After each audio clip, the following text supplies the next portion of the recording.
नमस्कार, मी चिन्मय गिरकर घेऊन आलो आहोत वाइब्स मीडिया प्रेझेंट्स एक इन्स्पायरिंग आणि धमाल एनर्जेटिक टॉक शो ज्याचं नाव आहे फाउंडर्स.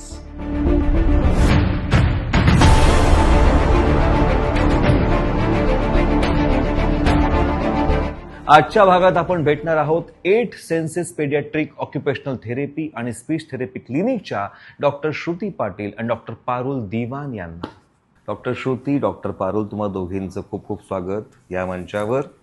आणि तुमचं खूप खूप कौतुक सुद्धा, कारण तुम्ही ज्या विषयावर काम करताय तुमच्या 8 सेन्सेस इन्स्टिट्यूटच्या माध्यमातून, तो विषय अत्यंत आवश्यक आहे आणि खूप निग्लेक्ट केलेला विषय आहे. सो या चांगल्या विषयाला घेऊन तुम्ही नाशिकसारख्या ठिकाणी इतकं छान काम केलंय 2014 सालापासून, एक कौतुकास्पद आहे. मी पहिला प्रश्न विचारतो डॉक्टर श्रुती तुम्हाला की 8 सेन्सेस क्लिनिक हे नाव आणि त्या अनुषंगाने ऑक्युपेशनल थेरपी या माध्यमातून उभं राहिलेलं काम जे मुलांसाठीचं आहे, जे लहान मुलांसाठीचं आहे, ते कसं उपयुक्त आहे आणि 8 सेन्सेस इन्स्टिट्यूटचं नेमकं काम कसं कसं आहे? सो फर्स्टली ऑक्युपेशनल थेरपी म्हणजे काय हे समजून घेऊयात. आता ऑक्युपेशन म्हणजे काय? व्यवसाय. आता मुलांचा काय व्यवसाय? कारण हे पिडियाट्रिक ऑक्युपेशनल थेरपीचं क्लिनिक आहे. सो आता मुलांचं व्यवसाय इज लर्निंग, बरोबर, इट इज एक्सप्लोरिंग. खेळ खेळणं सगळ्यात मोठं त्यांचं काम आहे. बरोबर. पण आणि त्यातून त्यांची डेव्हलपमेंट होते, बरोबर. म्हणजे फिजिकल डेव्हलपमेंट आहे किंवा emotional development, social development, mental development, सगळ्याच पद्धतीने. पण जर त्यांची ही डेव्हलपमेंट वेळोवेळ नाही झाली आणि त्यांचं जर लर्निंग वेळोवेळ म्हणजे एक्सप्लोरिंग एन्व्हायरमेंट नाही झालं तर त्यांची डेव्हलपमेंट डिले होते किंवा एज अप्रोप्रिएटली जसं आपण म्हणतो वयानुसार होत नाही. आणि तिथे कुठेतरी अबनॉर्मॅलिटीज किंवा बिहेव्हिअरल इश्यूज किंवा इनअटेन्शन इश्यूज किंवा मूल अतिशय चंचल आहे, एका ठिकाणी बसू शकत नाही किंवा इतर म्हणजे फक्त आईलाच तो रिस्पॉन्ड करतो किंवा बाकीच्या कोणालाही रिस्पॉन्ड करत नाही, आय कॉन्टॅक्ट देत नाही आणि नॅचरली त्यामुळे शाळेत जाण्यापुरतं ठीक आहे पण पब्लिक कमांड म्हणजे ग्रुप कमांड्स घेऊ शकत नाही, इमिटेशन्स करू शकत नाही, या अनेक प्रकारच्या गोष्टी घडत जातात. राईट. सो म्हणून आम्ही 8 सेन्सेस मध्ये काय करतो, 8 सेन्सेस पीडियाट्रिक ऑक्युपेशनल थेरपी आणि स्पीच थेरपी क्लिनिकमध्ये 8 सेन्सेस म्हणजे काय, ओके, म्हणजे का आम्ही 8 सेन्सेस नाव ठेवलं? त्याच्या मागचं खूप सायंटिफिक कारण असं आहे की वी ऑल नो 5 सेन्सेस, आपल्याला माहिती आहेत 5 सेन्सेस बेसिक, बघणं, स्मेल, टेस्ट, टच, हिअरिंग, बरोबर. त्या व्यतिरिक्त देर आर 3 मोर सेन्सेस ज्यात माझं स्पेशालिटी आहे. म्हणजे काय की एक सेन्स आहे की मसल को कॉन्ट्रॅक्शन किती होते किंवा मी कसं करायला पाहिजे. फॉर एक्झाम्पल मला बॉल लांब फेकायचा तर मी हात वरती करून फेकेन आणि जवळ फेकायचं तर मी असंच फेकेन. दिस सेन्स इज कॉल्ड एज प्रोप्रिओसेप्शन. त्याच्यानंतर हाऊ मच टू मूव्ह, जर मला झोका घ्यायचा तर मला किती पुढे बेंड घ्यायचंय किंवा मला किती मागून घ्यायचं आणि मी किती झुललं पाहिजे, दिस इज अ बॉडी सेन्स. किंवा मला आता मी नॅरो रस्त्यावर चालणार आहे तर माझं कसं अगदीच अलगद चाललं पाहिजे. This all is a sense from the brain which is going to my joints, which is going to my muscles and that's how त्या पद्धतीने माझी बॉडी एक्झिक्यूट करते functioning. That is a vestibular sense. Okay. 8वा जो sense आहे तो खूप interesting आहे, त्याला म्हणतात इंटरोसेप्शन. म्हणजे काय की मला एकतर भूक लागली आहे का आणि लागली आहे तर मी किती खावं, म्हणजे मी गच्च पोट भरून खाल्लंय तरी पण मला पेस्ट्री दिसली म्हणून मी खाल्लंच पाहिजे का, नाही. राईट. किंवा मला तहान लागले का, इफ येस तर मग किती पाणी पिलं पाहिजे. किंवा मला सुसू, पॉटी, ह्या ज्या सगळ्या गोष्टी आहेत जे मुलांमध्ये एज अप्रोप्रिएटली डेव्हलप होत नाही. म्हणजे मूल 5 वर्षाचं आहे पण तरी त्याला समजत नाही, बरोबर. इट मीन्स त्या पर्टिक्युलर सेन्समध्ये काहीतरी डिस्फंक्शनिंग चालू आहे.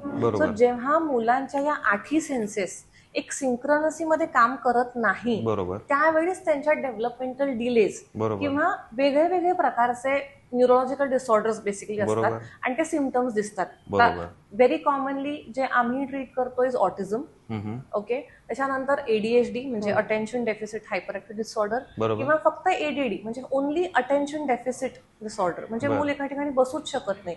आणि असे अनेक प्रकारचे न्यूरोलॉजिकल कंडिशन्स किंवा जेनेटिक डिसऑर्डर्स असतात, बरोबर. सो अशा ह्या पद्धतीने आम्ही we are giving our best to help children with neurological disorders plus to empower their parents is what आमचा एक मोठा रोल असा मी करतोय. बरोबर. सायमल्टेनियसली स्पीच थेरपीवरती पण आपलं काम चालू आहे. तर बेसिकली स्पीच थेरपी म्हणजे काय आणि ती मुलांना कशी उपयुक्त ठरते मॅम? सो आपल्या मनातल्या भावना किंवा आपल्या गरजा समोरच्यापर्यंत पोहोचवण्यासाठी भाषा किंवा वाचा हे साधन आहे आणि तेवढाच महत्वाचा आवाज आहे. बरोबर. राईट. सो जेव्हा या माध्यमात काहीतरी गडबड होते, we say it is a speech disorder. खूप ब्रॉड टर्म आहे.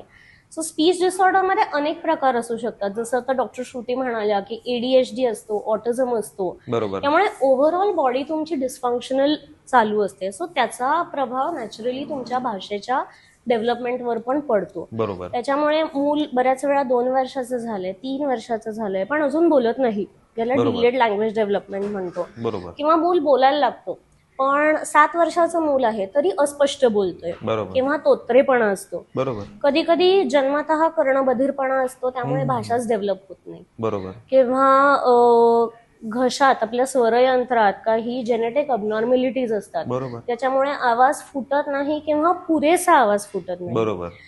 काही मुलं अशी असतात जी ट्रीटमेंट मिळाल्यानंतर सुद्धा व्हर्बली बोलू शकत नाहीत, म्हणजे आवाजामार्फत संवाद साधू शकत नाही. बरोबर. तर अशा मुलांना आपल्याला ऑल्टरनेटिव्ह काहीतरी कम्युनिकेशन ऑप्शन्स द्यायला लागतात.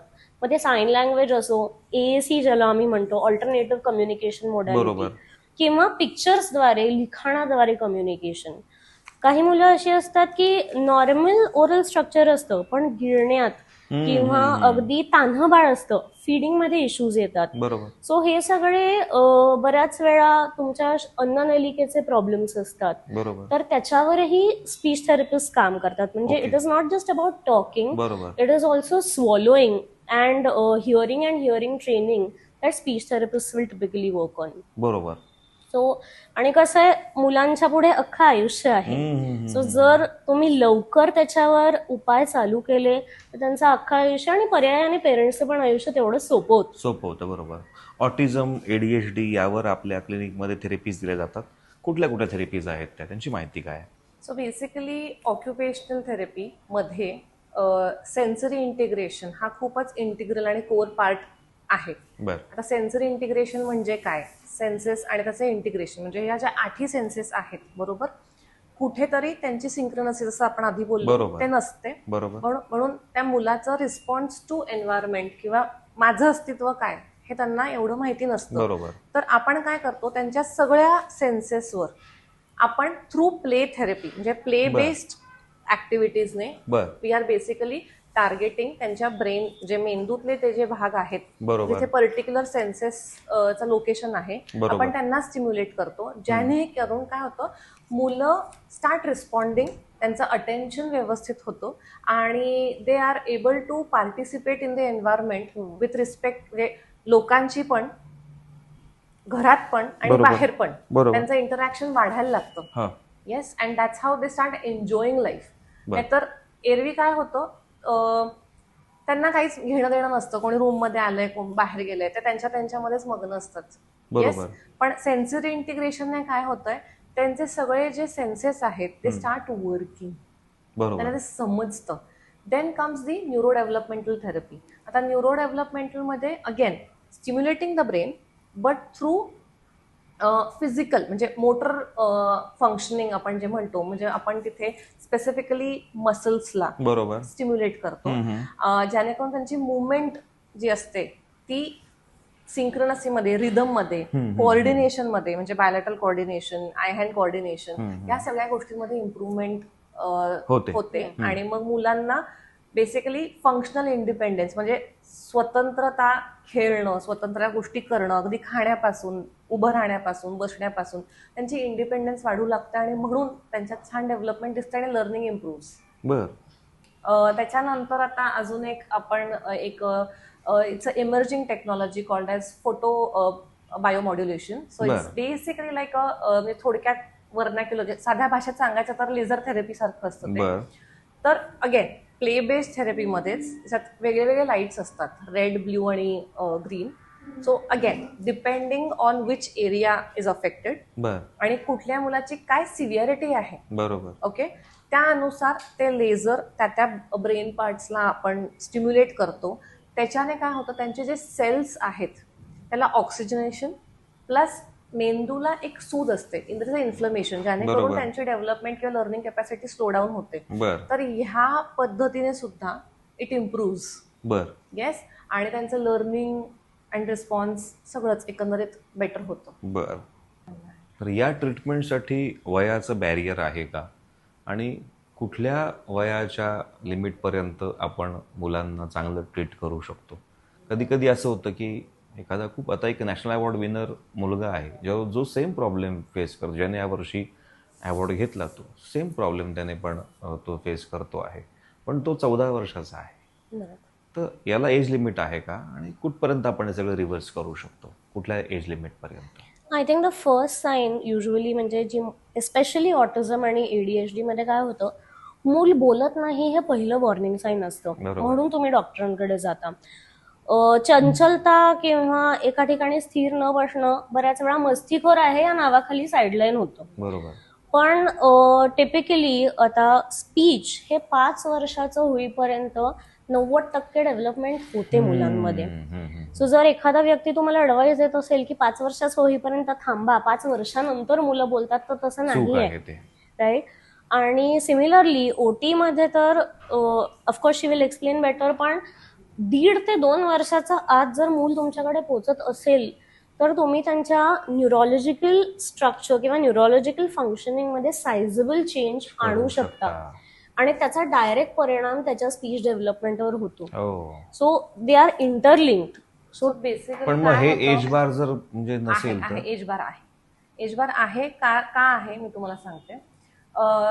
हे सायंटिफिकली आहे की till the age of 2 the number of new cells किंवा जे सायनॅप्सेस म्हणजे बेसिकली न्यूरोनल कनेक्शन्स जे आपण म्हणतो, बरोबर, त्याची मल्टिप्लिकेशनचा जो प्रमाण असतो बेसिकली ते खूप जास्त आहे. उदाहरणार्थ फॉर एक्झाम्पल टिल 2 वर्षापर्यंत 1000 पटीने जर सेल्स न्यू जनरेट होत आहेत, म्हणजे माझं ग्रॅस्पिंग जास्त आहे ऍज कम्पेअर्ड टू 5 वर्षाच्या मुलामध्ये ते फक्त 500 टाइम्स मल्टिप्लाय होणार आहे. बरोबर. सो म्हणून आता तुम्ही बघाल तर बरेचसे पालक टिल द एज ऑफ 2 सगळंच करणार, म्हणजे they want to give a lot of sensory activity, म्हणजे प्लेनी पण खेळ, मातीनी पण खेळ, वाटेल ते कर.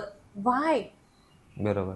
का? कारण की जेवढं ते एक्सप्लोर करतील तेवढं ते त्यांच्यात इनपुट्स होतात, म्हणजे न्यूरोनल कनेक्शन्स त्यांचं ते इन्फॉर्मेशन जे नॅचरल पद्धतीने मिळतंय, स्ट्रॉंग कनेक्शन होतं आणि त्यांचा एक्सपिरियन्स तेवढा स्ट्रॉंग होतोय.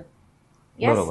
आणि म्हणून ते त्यांच्याबद्दल आणि एन्व्हायरमेंट बद्दल तेवढे कॉन्फिडंट होत आहेत. बरोबर आहे. येस.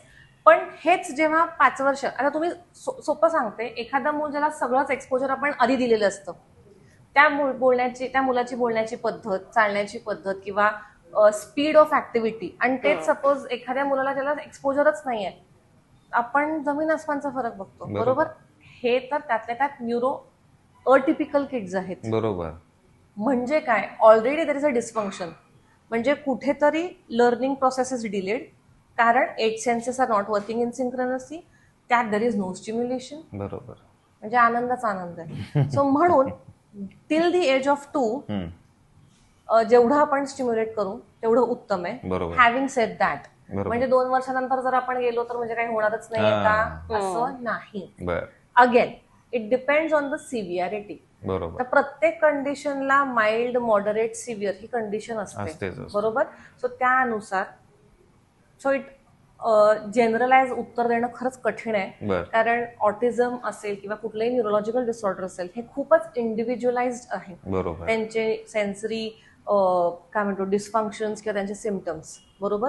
सो मी जनरल उत्तर देऊ नाही शकत की 2 वर्षापर्यंतच आला तर होईल, नाही तर नाही, असं नाही. कारण काही मुलं आमच्याकडे 5 वर्षापर्यंत आलेली आहेत. बरोबर. त्यांना रिझल्ट मिळाले, रिझल्ट म्हणजे उत्तम. आता मी तुम्हाला सांगते, कालच इथे विल्लोळीच्या धरणाच्या इथे आमच्याच क्लिनिकचे मुलं गेली होती, कॉम्पिटिशन होती, स्विमिंग कॉम्पिटिशनसाठी. Both are non verbal. एक 10 वर्षाची मुलगी आहे, ती आमच्याकडे 8 वर्षाची होती त्यावेळेस आली होती, आणि तो मुलगा मला वाटतं काहीतरी 8 किंवा 9 वर्षाचा असेल.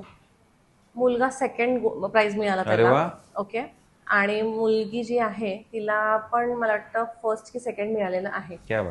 मागच्याच आठवड्यात there was a district level skating competition in Nashik, आमच्याच क्लिनिक मधला, and he is a severe spectrum.